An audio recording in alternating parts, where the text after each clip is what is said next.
Distingués invités, chers participants, mon gouvernement vous salue et vous dit merci pour votre présence.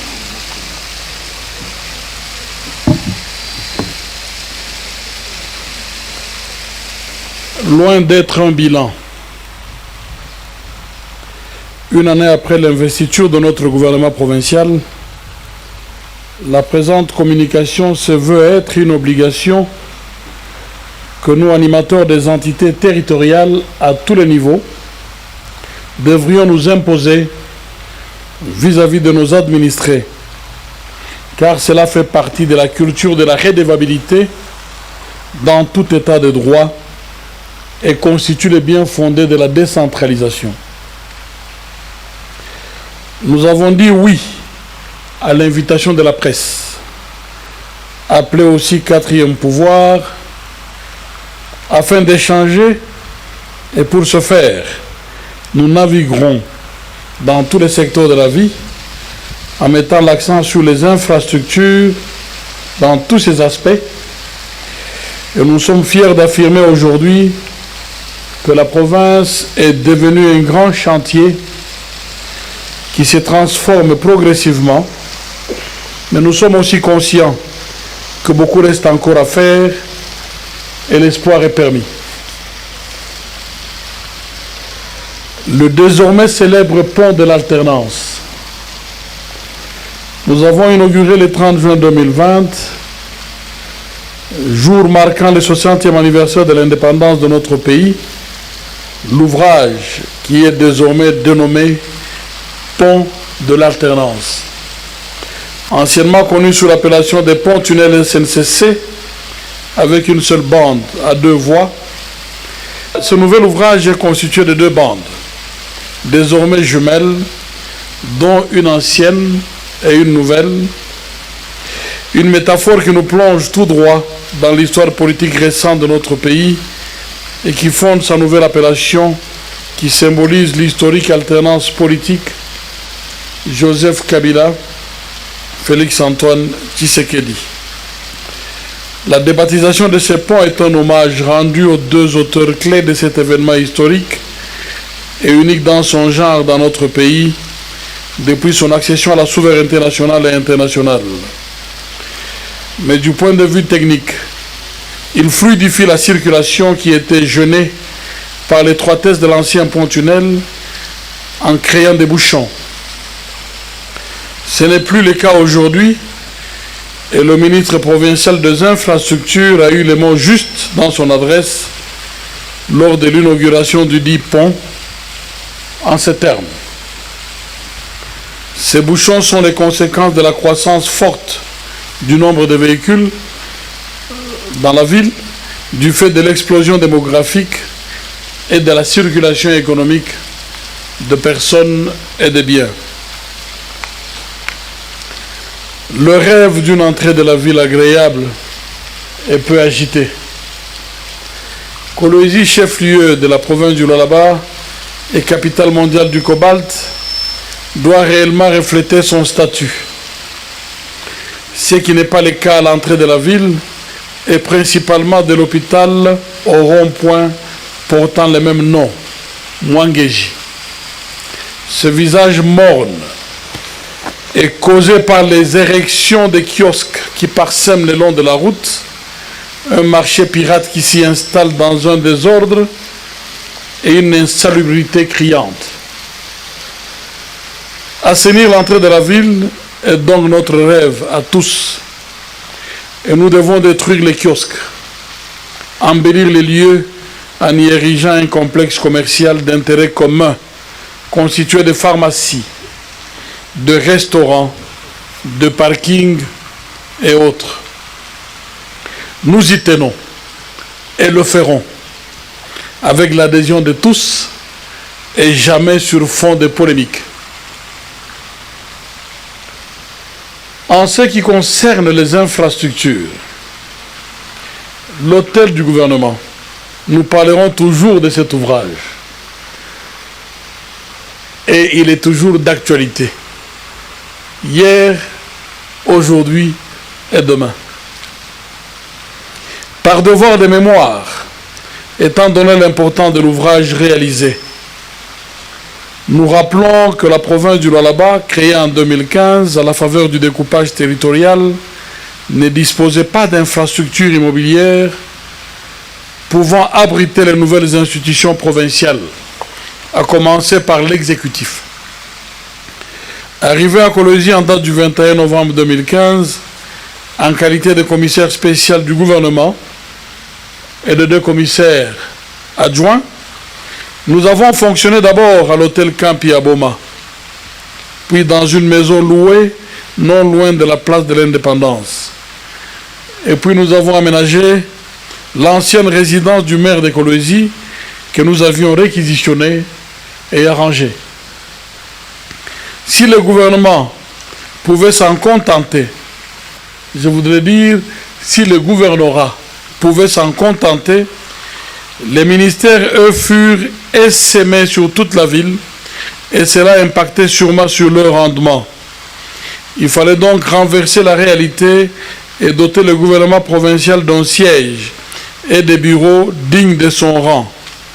C'est ainsi que les gouvernorats et la plupart des ministères sont logés à la même et belle enseigne dans notre bâtiment dénommé Hôtel du gouvernement, qui est situé sur la route Kazembe, dans un quartier jadis périphérique qui se métamorphose très vite et parfois de manière anarchique et dont le prolongement de la route en asphalte est un projet et sera réalisé dès que nous réunirons les moyens. Il nous arrive d'entendre, ce n'est qu'une parenthèse, des gens affirmer peut-être naïvement que la province a énormément de moyens et que l'allure de développement aurait dû être plus remarquable. C'est possible. Mais comme nous n'avons aucune idée de leur base d'appréciation, nous craignons que ce soit là un problème d'esprit, donc difficile à considérer. Il est vrai que le Lualaba est dans la catégorie des provinces qui ont des atouts, qui offrent la possibilité de croissance. Le Katanga en détenait plus. Il faut aussi et surtout, pensons-nous humblement, la volonté politique, l'amour pour la province et l'attachement à la patrie. Nous sommes donc installés dans le village Kazembe. C'est l'occasion de remercier le chef Kazembe pour son hospitalité en ayant accepté de nous accueillir sur ces terres. Ce bâtiment moderne, inauguré le mardi 12 mars 2019, est construit sur une superficie de 6500 mètres carrés. L'ensemble de ces bureaux peuvent accueillir plus de 200 personnes. Il compte des bureaux du gouverneur et vice-gouverneur. Il abrite 12 ministères et leurs cabinets. Il dispose également d'une grande salle de réunion avec des technologies de pointe et une autre salle de conférence. Sans oublier une terrasse pour des événements officiels, un parking pouvant accueillir 75 à 80 véhicules. Le pavillon présidentiel. Situé juste à côté de l'hôtel du gouvernement, les travaux de construction du pavillon présidentiel, à ne pas confondre avec la résidence en projet, est constitué des bureaux du président de la République en cours de finalisation pour fin août 2020. Permettez-moi de vous donner la motivation qui fonde la réalisation de cet ouvrage au Lualaba. En effet, il est institué depuis janvier 2013 la tenue d'un forum minier dénommé Conférence minière de la RDC, où tous les acteurs publics, privés et ceux de la société civile en charge des ressources naturelles devraient se retrouver régulièrement pour évaluer la situation du secteur minier national, si vital pour l'économie de notre pays. Elle s'organise dans différentes villes du pays. Les premières et deuxièmes ont eu lieu à Lubumbashi, actuel chef-lieu du Haut-Katanga, et à Goma, dans le Nord Kivu. Ayant abrité du 12 au 14 septembre 2018 la 3e édition de la conférence minière de la RDC, qui lui a même valu l'appellation de la capitale mondiale du cobalt. La province du Lualaba, à travers son chef-lieu Kolwezi,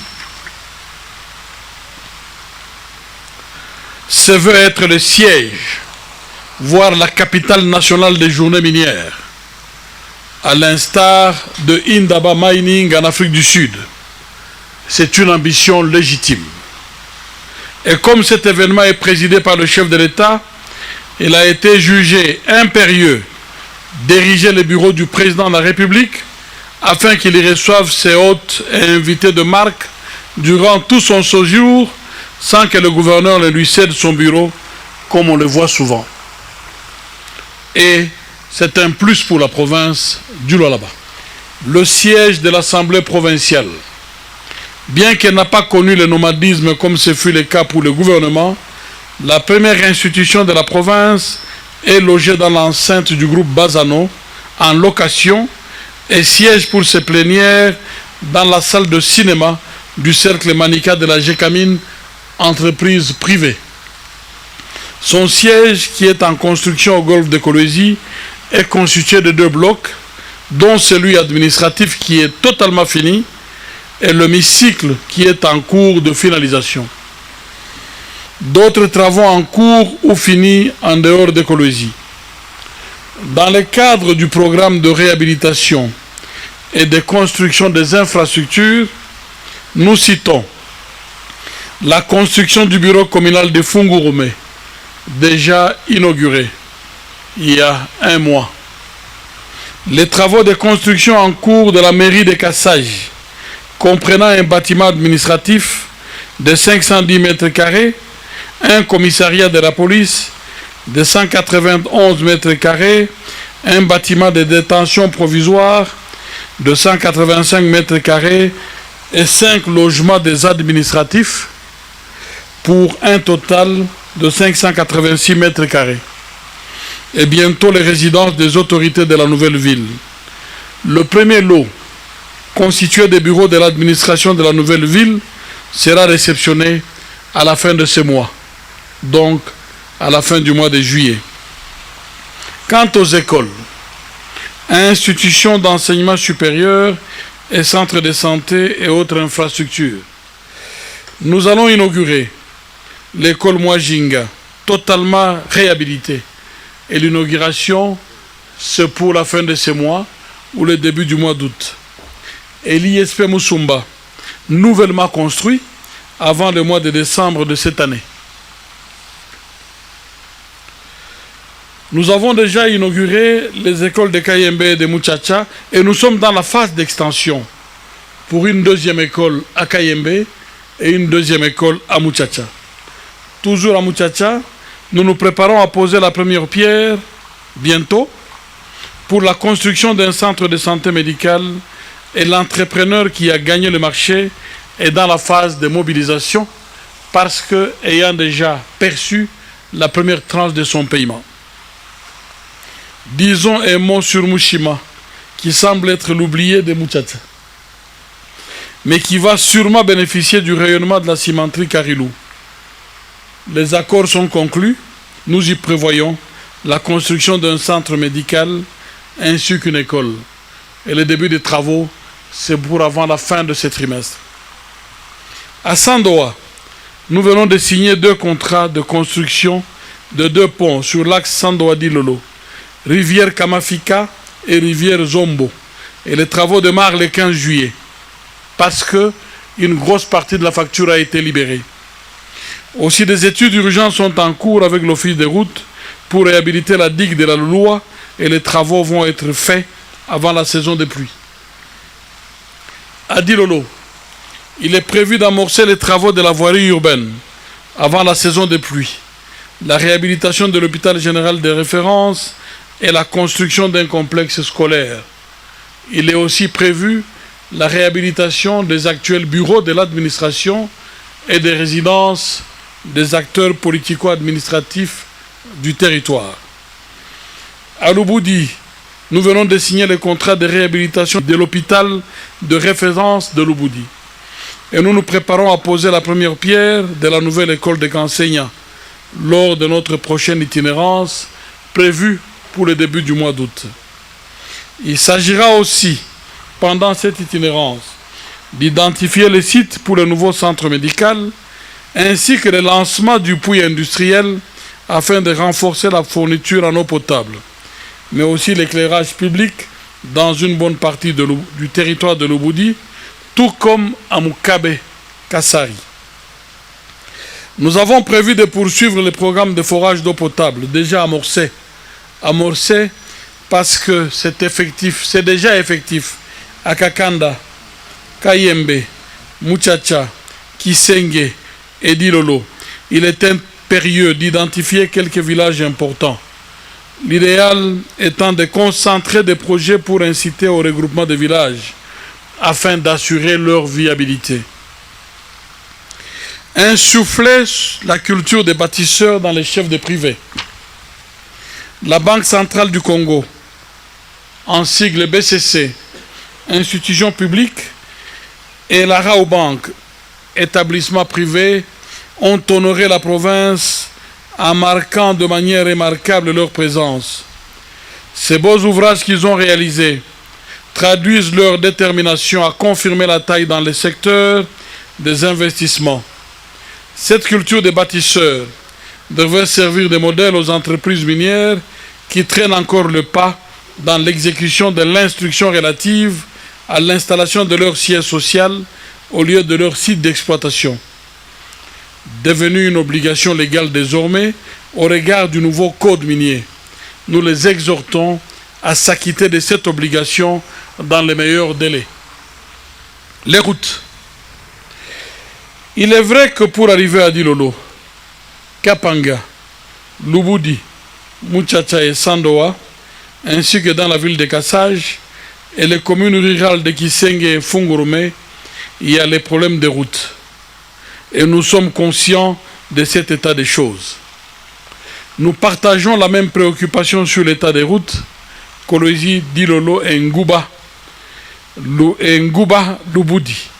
Nous n'avons jamais caché notre détermination à affronter ce défi. C'est de la sorte que nous avions décidé d'acquérir des ateliers composés d'engins de terrassement, de nivellement et de transport, afin de rendre nos routes carrossables en toute saison, en attendant que les sociétés choisies pour exécuter la réalisation, la réhabilitation et la modernisation de ces routes nationales selon le mode BOT reprennent et accélèrent les travaux. Nous vous confirmons donc aujourd'hui l'acquisition depuis le 9 juillet 2020 d'un premier atelier d'engins et nous attendons aussi réceptionner des modèles réduits pour les chefs-lieux de nos territoires afin d'arranger et rendre praticables les routes de dessert agricoles, mais également les pistes d'atterrissage de nos aérodromes. L'agriculture. La relance de l'agriculture est notre priorité dans la stratégie de la diversification de l'économie provinciale, en s'appuyant sur les opportunités qu'offre l'exploitation minière. C'est dans ce cadre que nous avons initié, en partenariat avec la ferme Murikita Kando, un champ de maïs de 3000 hectares à Kando, dans les territoires de l'Oboudi. Aujourd'hui, nous nous félicitons pour ces projets dont la production est estimée à 18 000 tonnes de maïs. Les résultats avec d'autres partenaires sont aussi encourageants.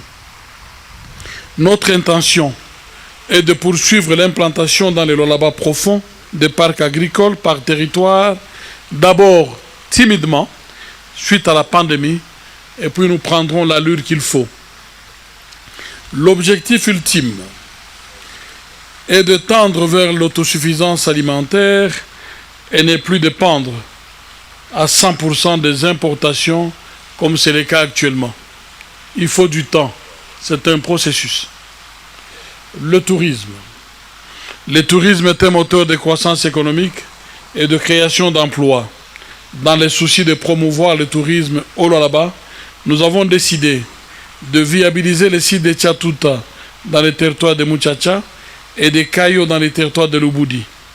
Vu l'importance du secteur hôtelier dans le tourisme, nous avions signé 2 protocoles d'accord dans un cadre de partenariat public-privé, respectivement avec Jamaica Resources, société de droit sud-africain, et le groupe Piccini, société de droit italien.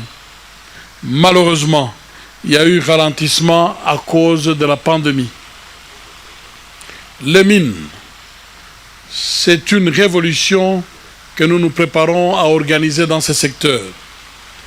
Nous poursuivons avec l'ambition de réformer le secteur minier artisanal par la mise en service du centre de négoce de Mousompo, prévu pour fin août 2020, et la viabilisation des EA, afin d'assainir ces secteurs, ennoblir ces acteurs et donner de l'emploi à plus d'un compatriote, car constituant également un investissement aux activités diversifiées qui s'y dérouleront. Avec le centre de négoce, tous les dépôts et comptoirs clandestins seront fermés et détruits, et toutes les transactions ne se feront uniquement qu'en ces lieux. Nous devons donc nous y préparer, c'est dans moins de 2 mois. Nous nous en voudrons de ne pas informer l'opinion que le centre de négoce de Mousompo a été choisi par le ministère national de l'Industrie comme un des sites de la zone économique spéciale de l'axe sud, pour ce qui concerne les industries lourdes et manufacturières axées sur les cuivres, les cobaltes et autres. Ce qui est une très bonne chose pour la province et son avenir.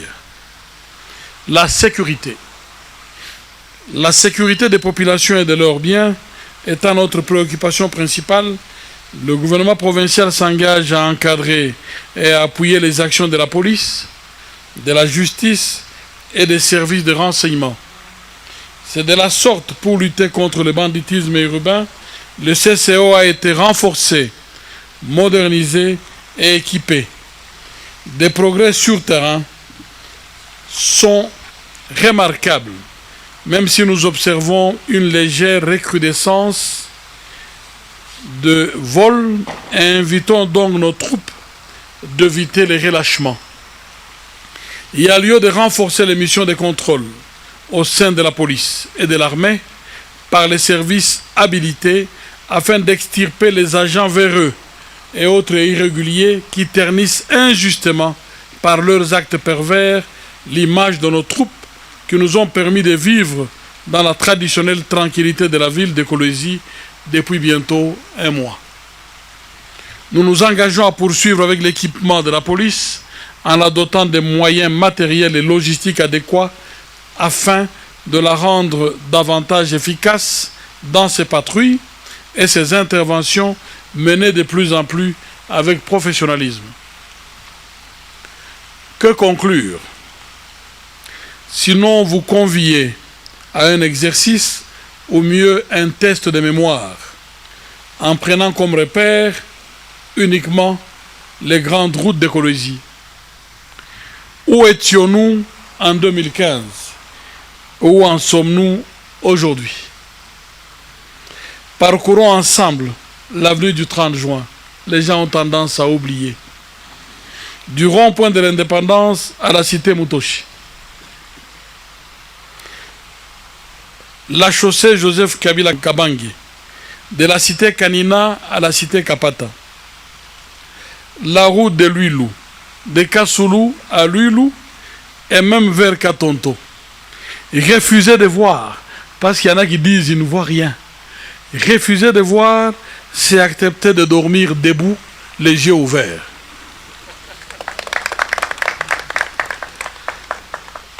Aussi, inviter nos parents, nos jeunes qui nous suivent, qui voient et qui acceptent de nous rejoindre dans cette dynamique, de nous faire confiance. Car le développement est un processus qui se poursuivra, sûrement. Regardons dans la même direction et mettons les lois là-bas dans l'orbite.